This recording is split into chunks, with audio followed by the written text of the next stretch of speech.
Meet Rex, a T-Rex with a heart as big as his. Well, as big as his appetite for learning. Unlike his prehistoric pals who were perfectly content munching on ferns and napping in the sun, Rex had a dream. Not a dream of becoming the scariest predator on the island, oh no. Rex dreamt of horizons. Of glittering oceans and towering mountains. He wanted to see the world, but there was one teensy, tiny problem: he lived on an island, and T-Rexes aren't exactly known for their swimming prowess. He tried the doggy paddle once, and let's just say the local fish population had a very interesting anecdote for generations.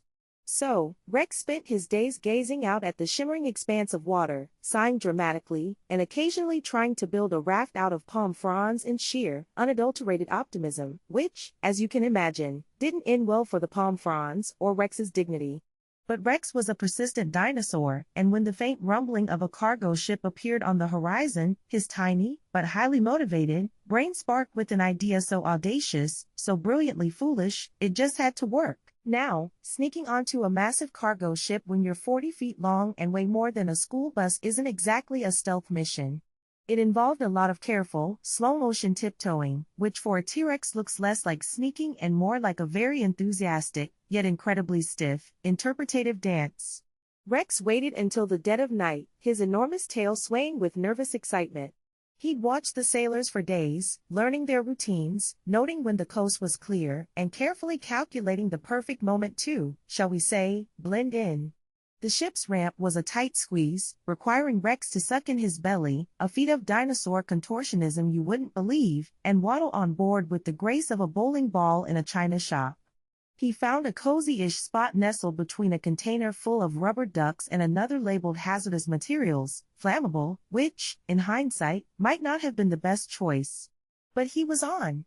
The salty air filled his nostrils, the hum of the engines vibrated through his scales, and Rex, the adventurous T-Rex, was finally off on his grand, slightly illegal, world tour ! /N/N Our intrepid Rex, finally aboard the colossal cargo ship, was in a state of unparalleled prehistoric bliss. Imagine a T-Rex on a cruise, but instead of tiny umbrella drinks, he's eyeing crates of what he hopes are enormous, crunchy snacks. The salty air ruffled his admittedly not very hairy brow, and the rhythmic chug of the engine was like the world's biggest, most reassuring lullaby. He thought he'd mastered the art of stealth, tiptoeing, or rather, thumping, silently through the labyrinthine corridors.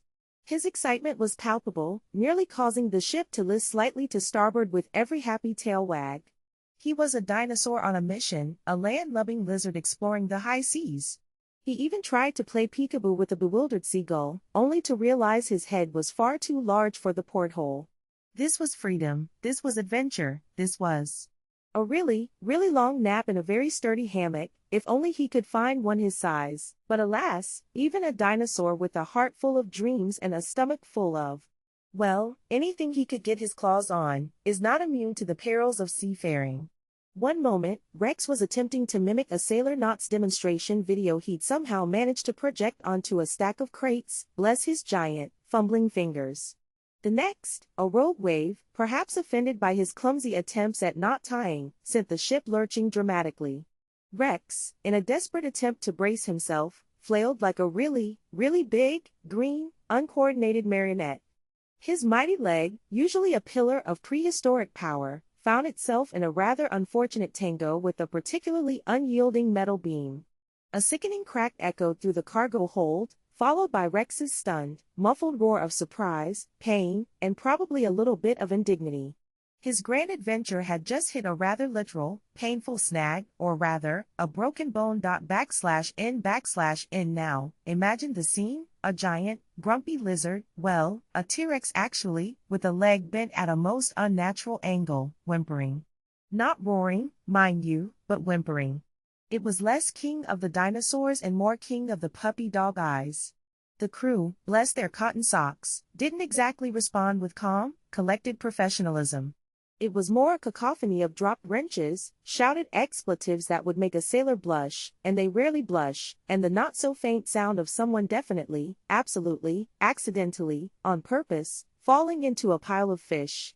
One particularly seasoned seaman, Old Finn, who'd seen more storms than hot dinners, swore he saw the ship's cat sprout wings and attempt to fly off the nearest mast. The captain, usually a man of steel and salt, was found halfway up the rigging, muttering about the new insurance premiums for dinosaur-related incidents.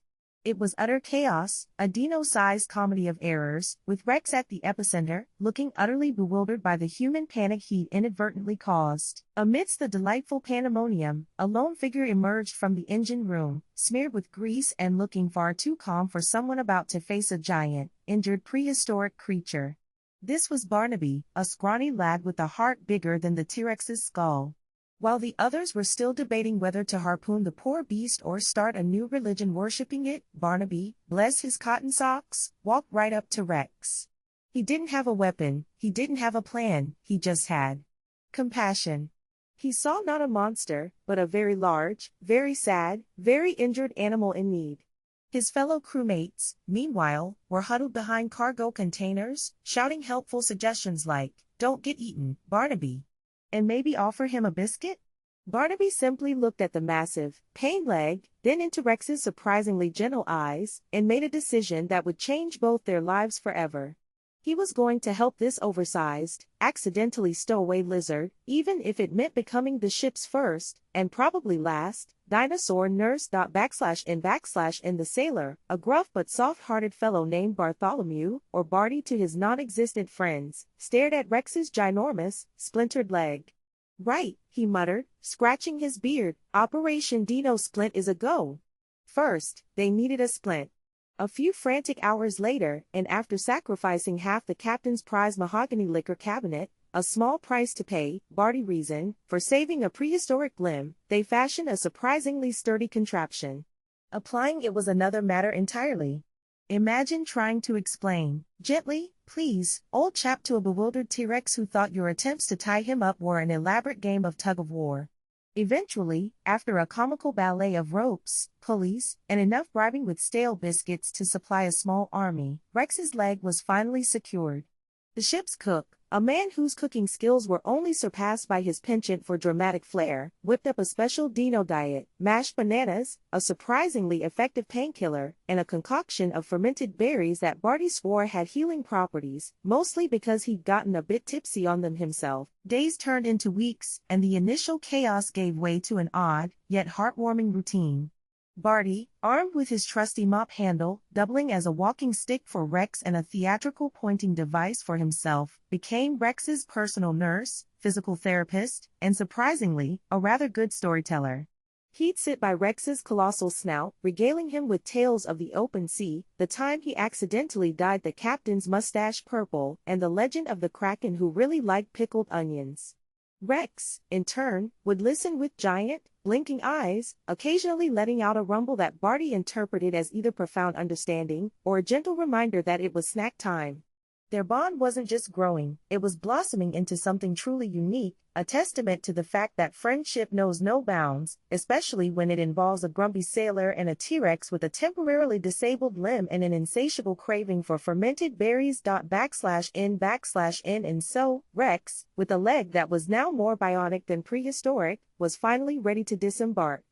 The ship, with its makeshift infirmary and an entire crew now fluent in dinosaur essay, docked in a secluded cove, specially chosen for our colossal convalescent. You see, Rex couldn't exactly waltz into Central Park, much as he might have enjoyed a good hot dog. Instead, a sprawling, dinosaur-friendly sanctuary awaited him, complete with oversized scratching posts and a swimming hole deep enough for a T-Rex-sized cannonball. As for the cast? Well, let's just say it became an instant tourist attraction for the local wildlife. Birds nested in the plaster, squirrels used it as a climbing frame, and one particularly ambitious badger even tried to gnaw on it. Rex, ever the gentle giant, just chuckled, a sound that oddly resembled a rumbling volcano mixed with a delighted purr.